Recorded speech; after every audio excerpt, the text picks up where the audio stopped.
Hi, Sharon. Welcome to the show. Thank you so much. Yeah, it's great to have you. And as I mentioned just before, I've been following your work for a really long time. And I think a interesting place to dive in is just to talk a little bit about ego, and for this audience particularly, and what the role of ego is from your perspective. And maybe kind of unpacking a little, like, is ego something that can get refined and mastered? Is it something to transcend? From your lineage, your training, what's the perspective that you're teaching within? Well, most of my background in formal meditation practice has been within Buddhist traditions. And so ego is not a word you often hear. They might talk about the self, and the idea, unlike in other spiritual traditions or in some of my assumptions when I first went to India to learn how to meditate, I thought the goal was to kill the ego or undo it or destroy it, which was kind of scary, Right. But it's really not that. From the Buddhist perspective, what we hold as the self is misconstrued. And we interpret things wrongly. And anytime we veer off from basically reality or the truth of how things are, we suffer. And so we might hold that sense of self as independent, kind of enclosed, in charge, in control, any number of things that are from that point of view wrong. And so the idea is not to kill anything or destroy it, but to undo our ignorance or our delusion about things and see the self as they believe it really is, which is interdependent rather than independent. Not in really control much, but almost like a kind of coordinating function. When we see through the myth of the ego or the self, it's not like everything falls apart and we enter the soup, and it's all murky and weird. Because there is this coordinating function. As one person once said to me in confusion around this topic, he randomly pointed to some woman in the group and he said, well, if there's no self, how come she's not paying my taxes? We have this idea that it's all going to melt or something, which is not so. But it's a good thing for us to be able to see through.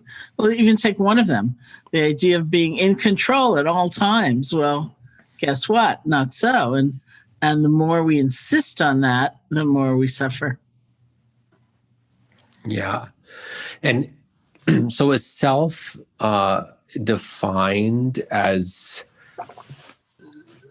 something that's location based in Buddhism, where there's actually an identity of separation? Is that how it's defined in Buddhism?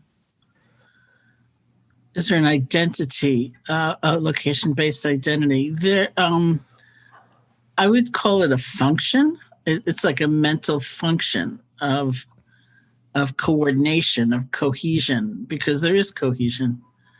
So if you think about every cell in our bodies has died and been reborn since we were 7 years old, but there's something that's forming a continuity of process. And so you could call that the self. So it's more like a function than the thing, Right. Yeah. It's more like an operating procedure. Right. Yeah.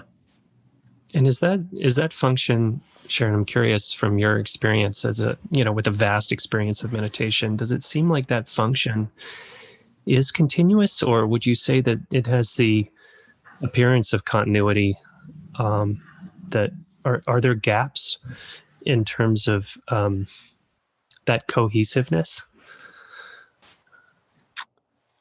I don't know that literally, again, I'm just referring back to a tradition. I don't know that they would say that there are gaps in that cohesiveness. There are gaps in perception of cohesiveness, but something's holding us together, as we go along.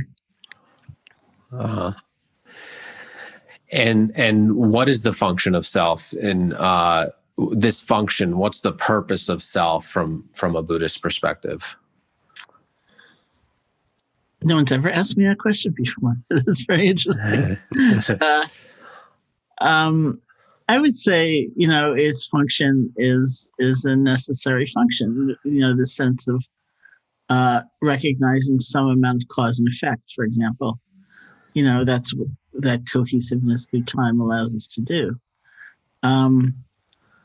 It's only when we reify it and we think it is something it is not, and then we stick to that, and then we're in battle with the whole world, because then there's self, and then there's the great big other out there, where there's self, and we're desperate for control, and it's just not working. When things arise, they arise because a combination of conditions has come together.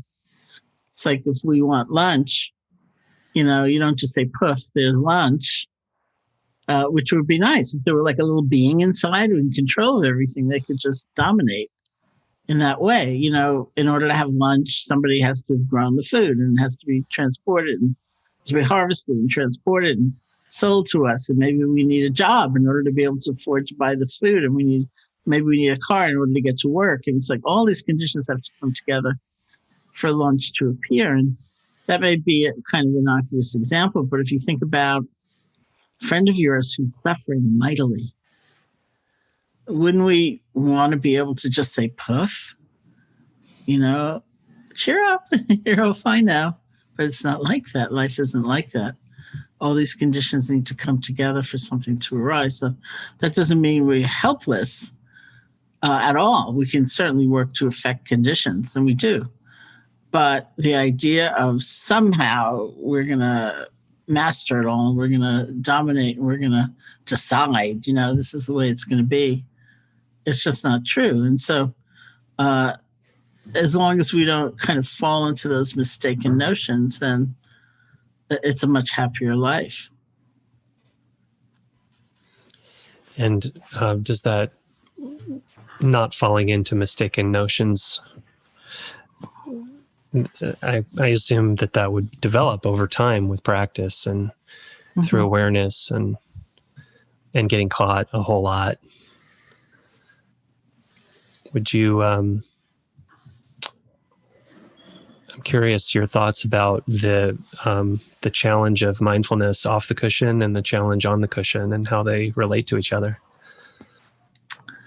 Well, usually we divide mindfulness, or we divide meditation even, into kind of the formal, dedicated practice, which you might do, say, on a cushion or a chair, or lying down or walking. The posture, can be different, but it's a dedicated period of practice where your only goal or your only intention is to cultivate greater awareness and balance and compassion and so on. You're not also in that period sitting down to think through your strategic plan. Like, that may come up, but that's not the intention.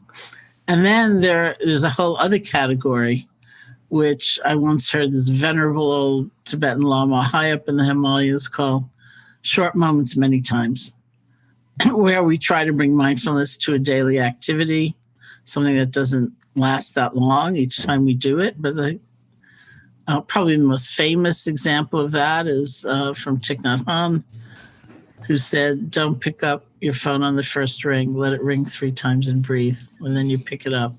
Just, because it's not actually hard to do. It's very hard to remember to do in a world of pressure and momentum and stress and so on. So the phone ringing is like the signal. Although I went into a finance company in New York and suggested that, and I looked up and I saw the panic on everyone's faces, and I said, well, okay, for you, maybe just twice, let it ring twice, and then you can pick it up. Or people tell me, I learned most of these from people telling me. People tell me, like, they'll try to make a habit of writing out the email and not pressing send right away. Taking a few breaths and then maybe reading it again, decide if they really want to send it as is. Then they press send. Or every once in a while, don't multitask. Every once in a while, just unitask. Like, if you're drinking a cup of tea, try not also checking your email and being on a conference call and 5 other things. See if you can just drink a cup of tea. It's not so long an ordeal that you're going to upend your to-do list or something, but you will actually feel the warmth of the teacup. You will smell the tea, you will taste the tea, and it will be a very different kind of experience. And it won't mean you get less done. You probably get more done, actually. Mm. I'm wondering for you, has your reason why you sit on the cushion changed throughout your life? And could you share a little bit about how that works for people? Like, why do this, right? Why meditate? Something has to compel you to go and sit on that cushion, right? And just maybe if you're open to sharing a little bit about your reasons, that could be just, interesting to hear about. Sure. I mean, I think it's different now, perhaps, than it was like in the old days when I started, because I started meditating very young. I was 18, and that was a long time ago. I started through going to India through this independent study project at my university. And I created a project saying I wanted to go to India to learn how to meditate. And it was, it was so hard to find. Like, what I was interested in was not really comparative religion or a philosophical explanation. I wanted to know the how-to. I wanted to know the direct practical tools that I might experiment with to see if they could help me be happier, because I was not very happy. I wrote a book once called Faith, which was about my own faith journey. So I really looked at my life a lot in that process. And I realized that I went to college at the age of 16. And by the time I went to college, I'd lived in 5 different family configurations, each of which had ended by somebody dying or some tremendously traumatic experience. And then there I was, in college. And my family, like for many people, was one where distressing things were never spoken about, even though they were happening in such an extreme way. And so I didn't know what to do with all of those feelings inside of me. It was actually when I took an Asian philosophy course, which was really just happenstance to fulfill a philosophy requirement when I was a sophomore, that first of all, I heard the Buddha talking about suffering in life and basically saying, this is a part of life. This is natural. And it translated in my mind to, it's not just you. It's not just me. I'm not weird after all, I don't have to feel that kind of isolation. This is a part of life. And it was such a tremendous and different sense of belonging. And then I heard in the context of that class, there were these things, these methods called meditation. And if you actually did them, then you might be a lot happier. So I was going to college in Buffalo, New York. I looked around Buffalo. I did not see it anywhere. And so I created this project and said, I want to go to India and learn how to meditate. And the university said, okay, so off I went. So I was 18, as I said. I grew up in New York City. I was going to college in Buffalo. I'd never even been to California when I went to India. So in those days, to access actual methodology was not easy. And it meant you had to have a huge impetus, or inspiration to go.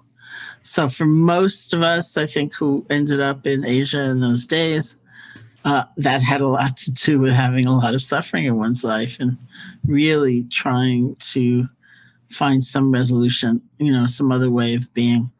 These days, it's so different.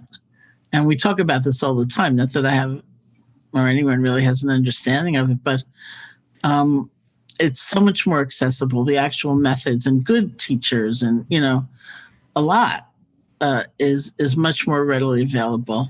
You could pick up your phone and find it in an app, often. And so some people, of course, are motivated by a high degree of suffering in their lives or that they've witnessed.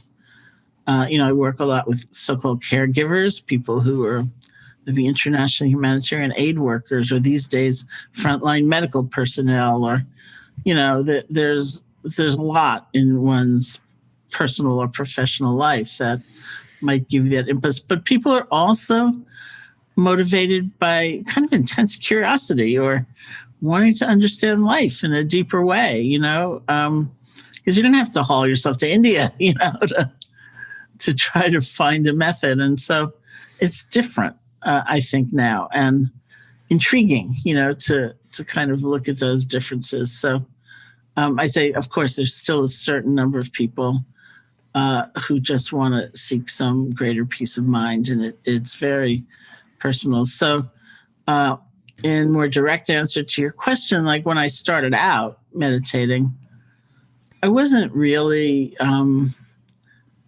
thinking about much beyond some relief of my own personal situation. And that seems natural to me. It was only through the evolution, first of all, finding a much greater relief, and also just the evolution of understanding, that I began to see how my personal practice had so much more of an effect on my ability to be with others, to care for others, to try to take care of others, and so on. So my motivation itself, I think, really changed over time. And I think that is the natural course of events. It makes a lot of sense that would evolve naturally over time. I get really curious about, as a trauma therapist, I guess that's where this is kind of coming from, is how people move out of a feeling of being at the effect of life, or a feeling of passive or frozen, let's say, a freeze response, into agency. And I think this has been something you've been interested in too. And I would love for our audience to get to hear your thoughts about that pivot point from kind of, the initial freeze to how do I move into challenge or suffering, or move into life. I think some of it is when I describe that moment of belonging, like way back when I was in college, like not having the sense of being so much on the outside, or isolated, or different, or weird, or certainly in the context of, traumatic event, stigmatized, just having a much greater sense of belonging.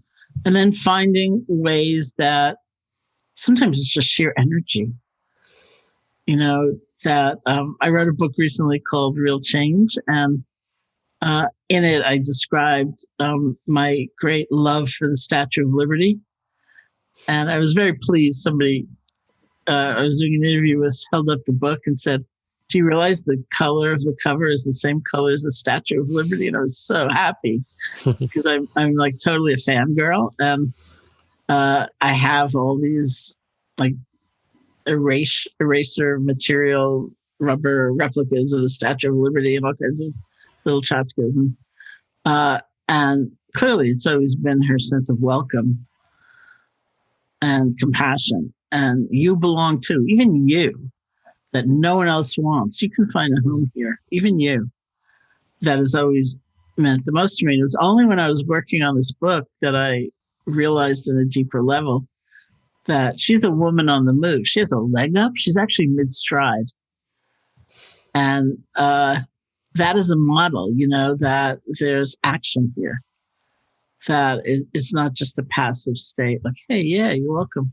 It's taking action. And often I think we don't have that sense of energy, just sheer energy, because we're battling a lot, or things are too hard, or I've seen this a huge amount. We feel that anything we might do could never be enough. It could never be enough to ease our own pain. It could never be enough to make a difference for someone else. Certainly could never be enough in terms of the system of oppression or difficulty of some kind. And so we just don't have that in us. But that is the magic moment. I think about that moment for me when I was in college. Endlessly, I think, isn't that amazing? I decided to go to India. Like, why didn't I just think I'll write a paper on this, right, find out more about it, or maybe even consider graduate school, like I'm going to do something about this. And the passion with which I did it made me cut through any obstacles that came up. And so that's really, I think, a major part of one's healing is beginning with that sense of belonging. And so not fighting your experience in the same way, being able to marshal even a little bit of energy to take one step and realize that that's significant. Thank you.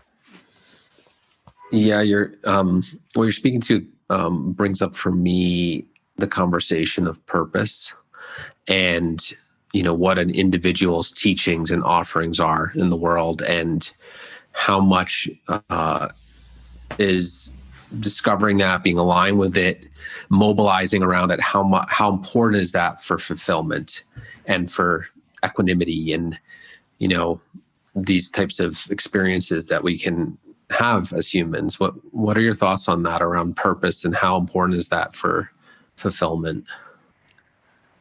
I think it's very important. The way I usually describe it is the story we tell about our lives. It's like the narrative that we weave, and how often that story is just imported from somebody else, or from circumstance. Other people, let's say, are defining us rather than are defining ourselves. And actually, talk about it often in terms of the Insight Meditation Society, which I co-founded in 1976, was a place that we began after, not long back from Asia. And so it was confusing, like how many people in this country would ever want to learn how to meditate. And, we went to look at this facility. It just seemed big, and yet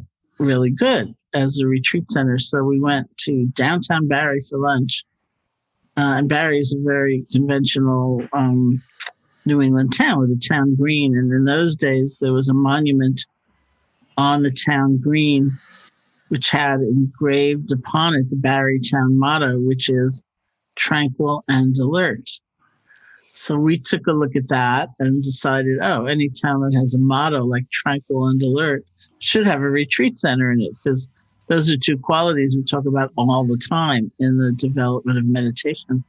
So the building that we bought was a novitiate, and it, the main part of it, it's had different wings.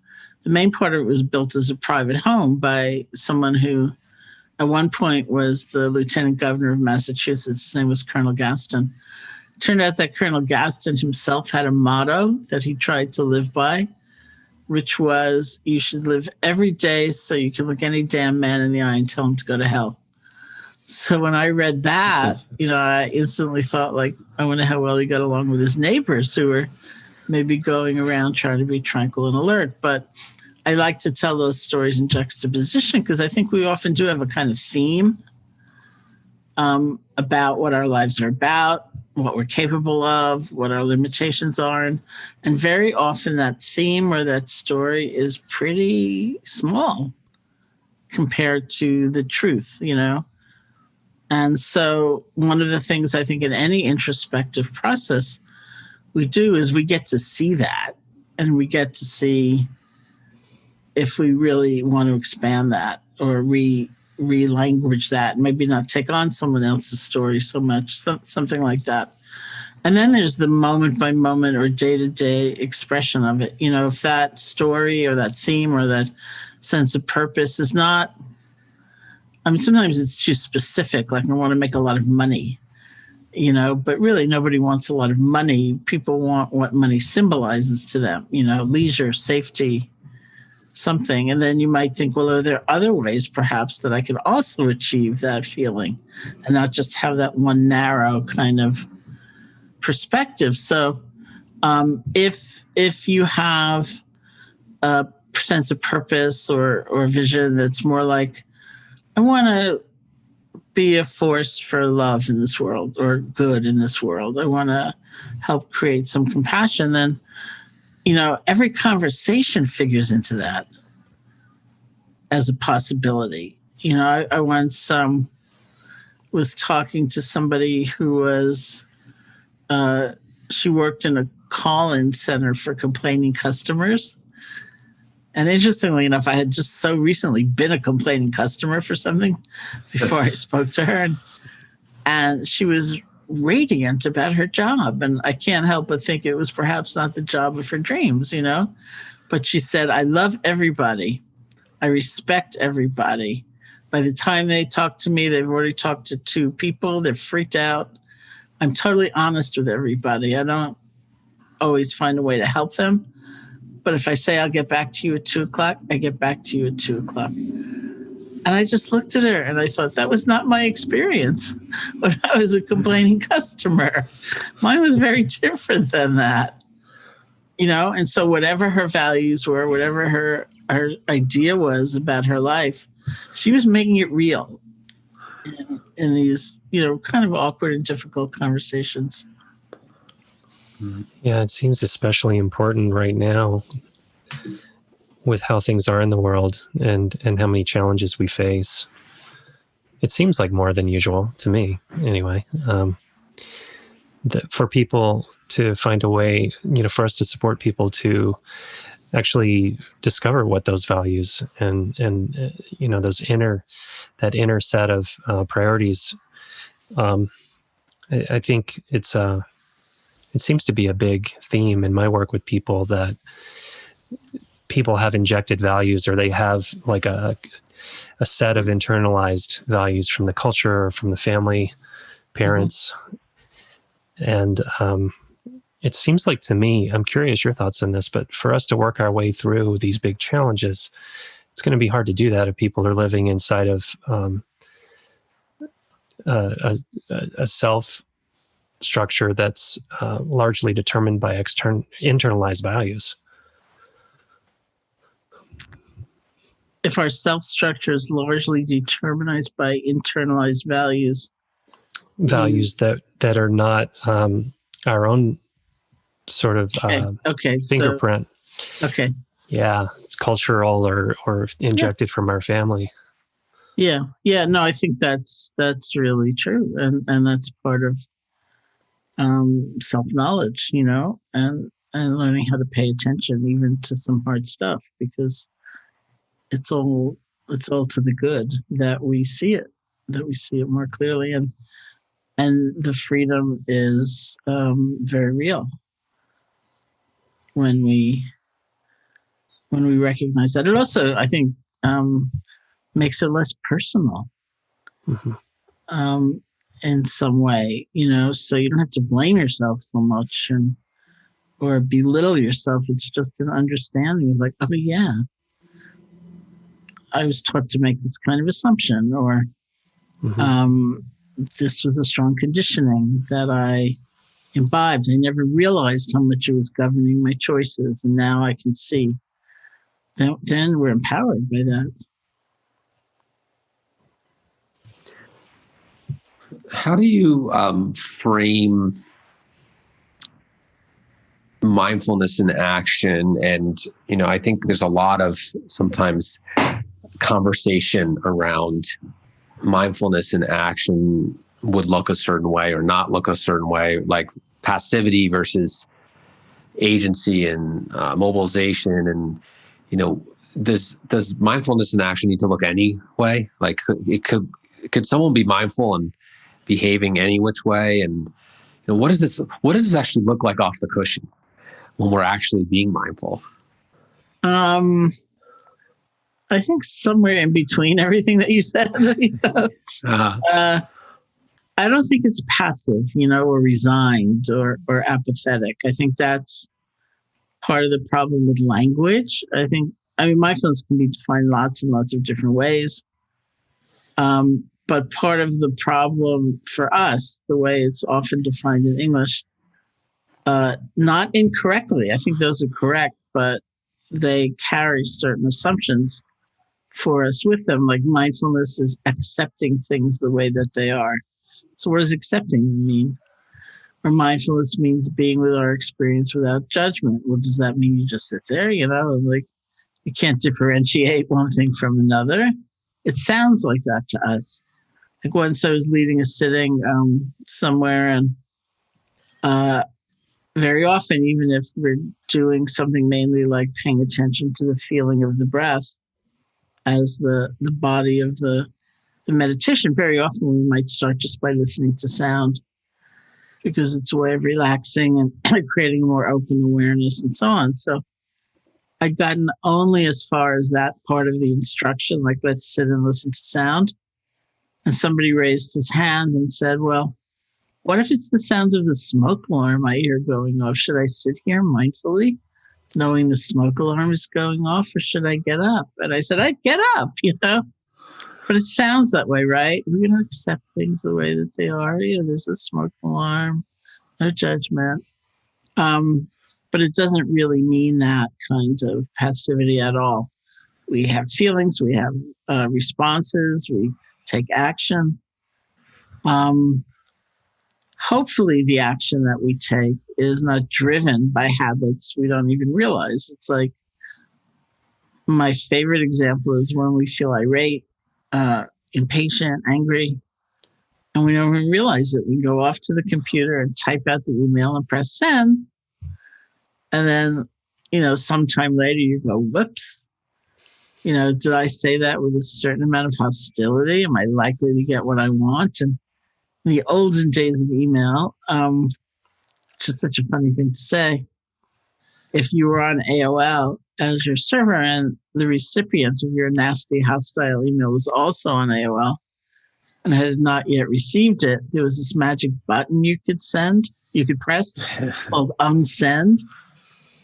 And if you pressed it, like something magical happened where something in your computer like reached out to theirs and pulled it back. And it's like it never was. So I went and sent an email to somebody. It wasn't nasty, but I just thought better of it. And I heard from her immediately, like, the weirdest thing just happened. I was looking at my screen and there was an email from you and it just disappeared. And I wrote back, that's so strange. Like, that is so weird. But life doesn't give us that many unsend buttons. Email doesn't either anymore. So to know what we're feeling as we're feeling it, to know what we're thinking as we're thinking it, gives us choice. That is why it's empowering. Then we can decide, I want to send this email saying just this. Or maybe not. Maybe I'll sit with this a little bit. Whatever it is, but we do act. I'm thinking about how much momentum there is in our culture, Sharon, to do, and appreciate what you said about multitasking. And I'm curious, over the course of, since the mid 70s of creating your institute, where do you think this is all going with all this doing?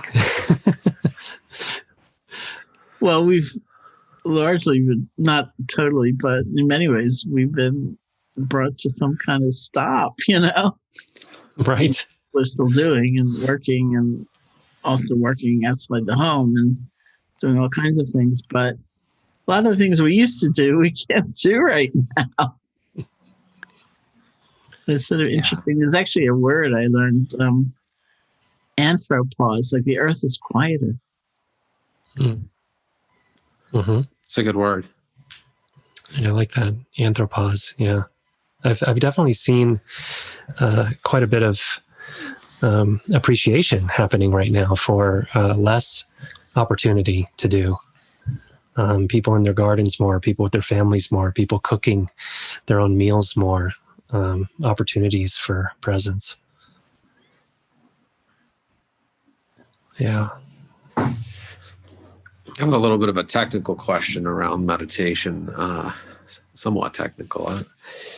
From your perspective, is when we can enter like some of these bigger spaces, the samadhi type of experiences, what are we supposed to do with those experiences? Is that around, is there an integration when people who have been meditating a long time and are entering these spaces longer and longer and more often, is there a teaching of what to do with that type of experience, or is it just receiving it and that's the gift and it's over? I would say just receive it, and that's the gift, because there are all kinds of experiences one has in meditation in so many ways. I think we barely live on the surface of our lives, and that to do something like meditation brings us to all kinds of different terrains, including, some very spacious and open and connected places. And we can appreciate them, and they're interesting, because the things we normally count on, for a sense of fulfillment that cost money, or going out to the theater or something like that, they're not involved in this. It's just the capacity of our own being, and that's powerful too. To say, oh, look at that. I was just sitting there and I was happier than I've ever been, or something like that. Yeah. But it's not just joyous experiences that count. We can have some very painful experiences in meditation that are really important too, and onward leading, if we approach them the right way, with, say, compassion instead of judgment and so on. And so it's really opening to the range of experience in a different way, but you can't hold on really, and you can't really successfully replicate something. And, it's much more a question of like, all right, because I've often believed, even with an insight, that by the time it becomes cognition in our head, like, oh, that was a real different view of impermanence, it's already done its thing. Uh-huh. And we're already shifted in some way. And that's just, the last part of it. Yeah, I like how you're saying that, how the shift has already happened once the experience has happened, and we're just trying to categorize it and box it into something from our old way of thinking. Yeah. Mm-hmm.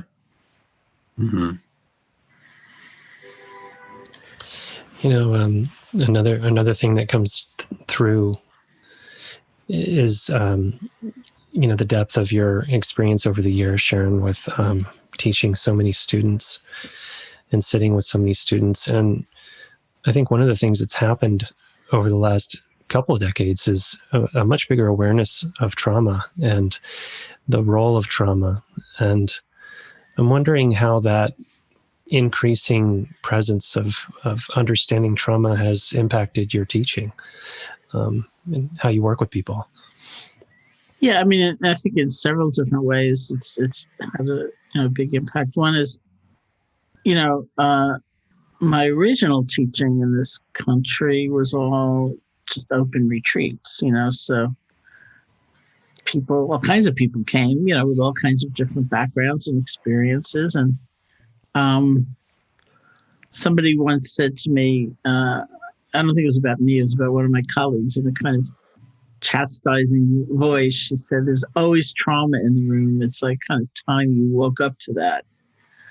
And I think that's been a reality, is to understand that, first of all, meditation is just one band of methods, like there are many things one might experiment with if you're suffering, that are worth doing. And then there are certain aspects of the meditative process that are implicit that I think need to be made explicit if you feel somebody is really struggling, in some way with more traumatic materials. So, for example, a lot of people in meditation, for example, have a very heroic view, like I'm going to sit here with this pain till I break through it and come out the other side, or transcend it totally. And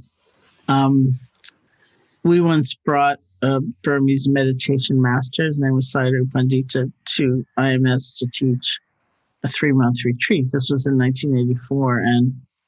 And we had never met him, but we heard he was a very great teacher. So we brought him in from Burma, and he was a great teacher.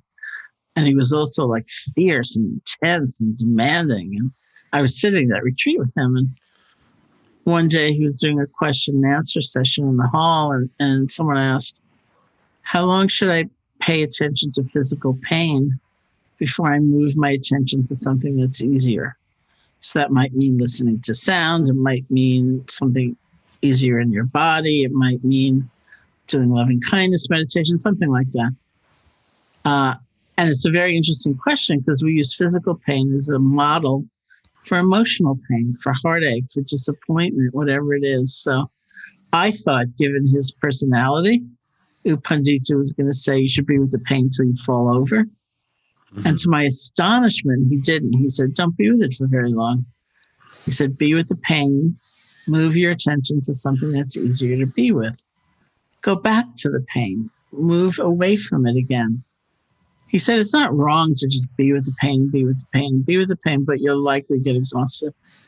So why not build in balance all along the way? Because the purpose is the balance, not the pain. You know, it's not just to experience pain with overlays of like bitterness and, you know, other things. It's the balance. It's the way of being with it.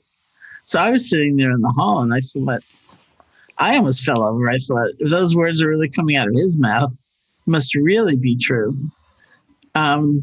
So things like that, you know, which are there in the teaching, but may not be emphasized very much, seem very important. And then in much more recent years, in my own life of teaching, I've spent a lot more time working with populations who are working with people who are suffering trauma, from domestic violence shelter workers to international humanitarian aid workers to frontline medical personnel these days. So that's like a whole other kind of consciousness to bear in mind. I've been really intrigued, you know, looking at things in this country, like an emphasis on empathy training, which I think is essential. You know, we see a cold, cruel world without a lot of empathy. But these people, they have a lot of empathy. That's why they do the work that they do. They're burning out for some other reason. You know, so then it's really emphasizing maybe it's self-compassion that would provide the balance, or maybe just a sense of limits, you know, like not having this kind of wildly perfectionistic expectations and understanding that we do what we do and we can't fix it all in some way. So that's been a big part of my life more recently. Beautiful.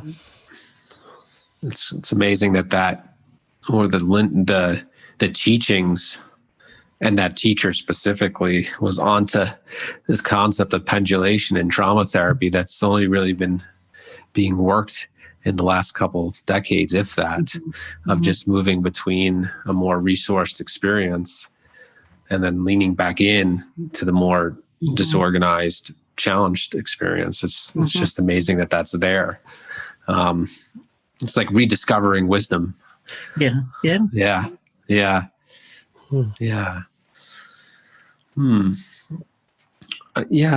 so if we talk about emotion for a moment,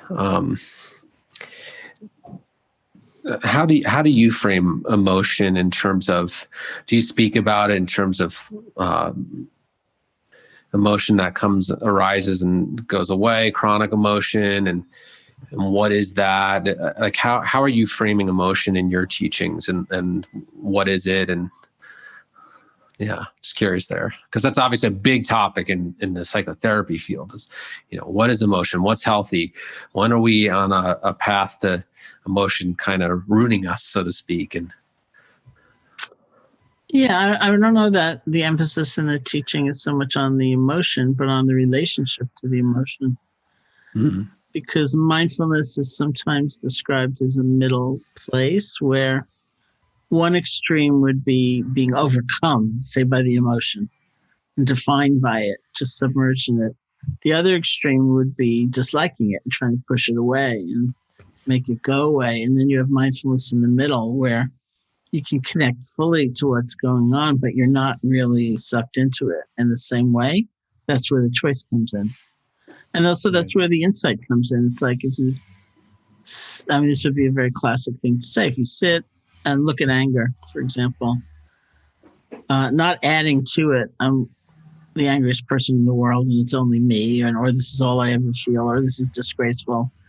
But just looking at the feeling itself, that also demands a pivot, from when we have a very strong emotion, usually our fascination is going to the object, the situation, the story. Like if you want to buy a new car, we spend a lot of time thinking, do I want that feature or that feature, that feature, that feature? We don't necessarily turn our attention around. It's like, what does it feel like to want something so badly? But that's just what we do in the mindfulness process. So you're turning your attention around to that anger. What does it feel like in my body? And what's like the anger movie? And we see it's complex things. It's usually moments of fear, moments of sadness, moments of frustration. Almost always the teachings would say that if you're looking at anger, you'll see a kernel of helplessness. And if we can get there in our observation, then that's a place where we might decide to do something, and take some action, however small. But you'll also see that the anger is always changing.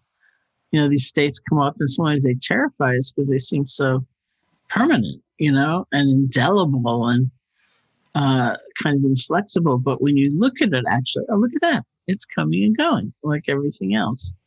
So there are also some kind of universal laws that said we can see universal characteristics of life that we can see if we're looking at any emotion. So one of my favorite definitions of mindfulness, actually, it's been that way for a long time, came from an article I read years ago in the New York Times about a program, like a pilot program, bringing mindfulness into the classroom. So this was really one of the first. And it was a fourth grade classroom. So the kids were like 9 or 10 years old. So they asked one of the kids, what is mindfulness? What is mindfulness? And he said, mindfulness means not hitting someone in the mouth. That's what mindfulness means. And I thought that is a great definition of mindfulness. Because what does it imply? It implies we know we're feeling angry when we're starting to feel angry. Not after we've sent the email, not after we, retaliated or something. And it also implies a certain balanced relationship to the anger. Because if we are consumed by it, whenever it comes up, there's no space at all. We're likely to hit a lot of people in the mouth because life can be really frustrating. And at the same time, if we're ashamed of what we feel and we hate it and try to repress it and try to deny it, we'll just explode. That doesn't work either.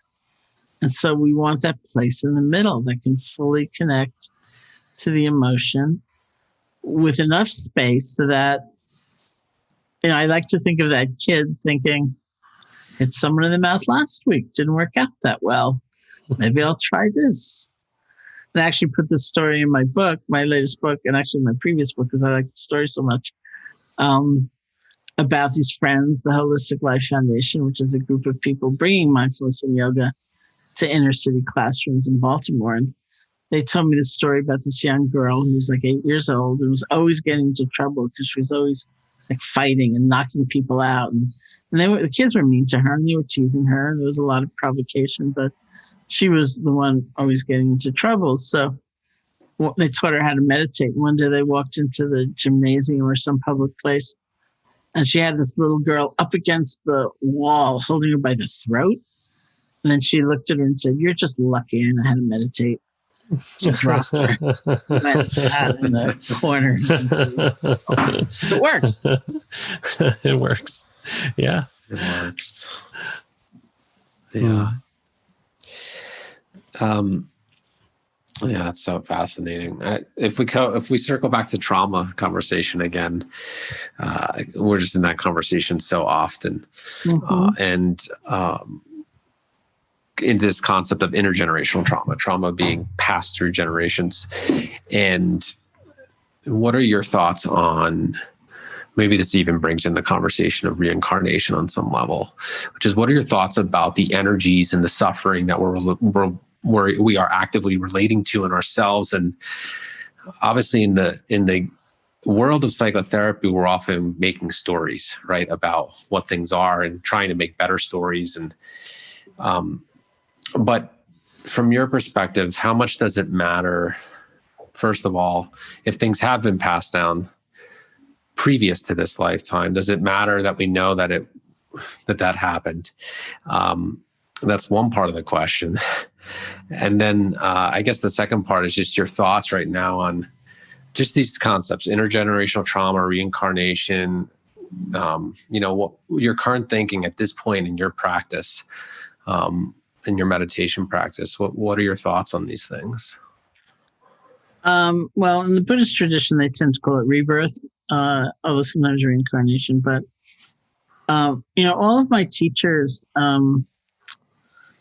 have been people who are very kind of non-dogmatic. There's a cosmology, there's a view about a lot of things. But my first teacher was S.N. Goenka, actually, and in India. And the first night of my first retreat, so this is January of 1971, he said, the Buddha did not teach Buddhism. The Buddha taught a way of life. This is in no way about trying to adopt a belief system. This is about the power of your own awareness and harnessing it and refining it.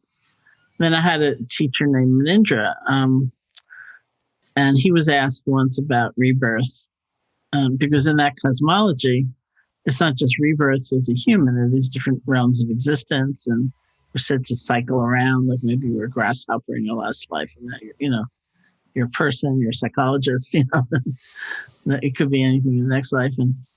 And the person asking Munindra this question was very like, I'm not into this, I don't believe this stuff. And Munindra said, you don't have to believe it. He said, it's true, but you don't have to believe it. Which was a very Munindra-like answer. Like, the practice is the practice, or the methods are the methods. And the most important thing is understanding the nature of suffering and freedom from suffering. And you don't need a cosmological view for that. Does it make sense to me? Yeah. I mean, I spent a lot of very formative years in India that were important for me, and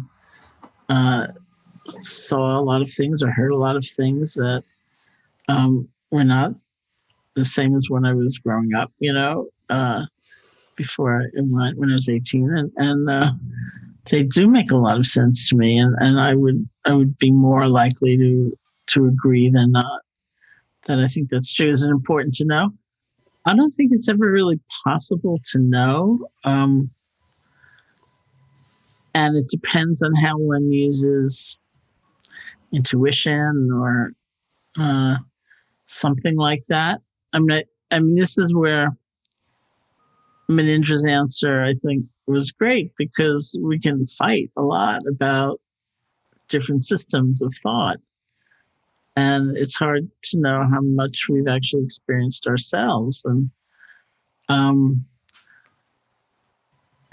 it's almost like one of the things he would emphasize, say, as a teacher, was maybe don't dwell so much in why, but dwell more in what. Like, what's happening right now? What is this? Because if you get involved in why, there's a certain level of why which is very useful, like to say, oh, this is conditioning. This is a story I've been told. This is something I came to believe. But to realize that if you exclusively focus on the why, then you're adopting someone's belief system. Like, with however many schools of psychotherapy there are, would you get a different answer from different people depending on who you asked? Or, if you asked a very classical Asian Buddhist about why, they would say, because in a previous life, you did this or that. And so you may agree with that or not agree with that, but it's also not helping you resolve whatever it is, right now, and deal with it in a different way. It becomes like an argument. Right. Yeah, that makes a lot of sense. Well, let's come toward the end here. I think first, can you tell us a little bit about how people can learn more about your work? Any books you want to talk about right now? Anything like that? Yeah, my website is just SharonSalzberg.com, and my latest book just came out called Real Change. I'm very intrigued by the book. Not only is it the color of the Statue of Liberty, but I wrote virtually every word of the book before the pandemic. Mm. And then publication was delayed from June to September 1st. And a friend of mine who's a journalist was reading it to excerpt it in post-pandemic. And he said to me, I keep reading those examples and thinking, that's what made you anxious? Wait till you see what's coming. So I went to the publisher and asked if I could write a preface that would ground it more in contemporary times. So, and I'm worried, actually, frankly, that the book would not be relevant, because things are so extreme. I've been very gratified to hear that people find it relevant. My favorite comment of all was somebody said to me, "Are you psychic? Like, how did you know?" So I felt great. I read a relevant book, even in these times. Yeah. Yeah. Great. Well, Real Change. Great. That's, and are you still leading retreats at the Insight Center, or? Well, it's closed right now. But, it's closed, right? We're doing stuff online. Yes, certainly. Online. Well, great. Right. We have a question that we always end with our guests, and we'd love to hear your response here. If you had a billboard with a paragraph on it that every human being on the planet got to see once in their life, what would you like to see on that billboard? Oh, be kind to one another. It's not going to make you weak. It's going to be your greatest strength. That's Very powerful. Well, Sharon, thanks so much. Yeah, well, thank you. Thank you both.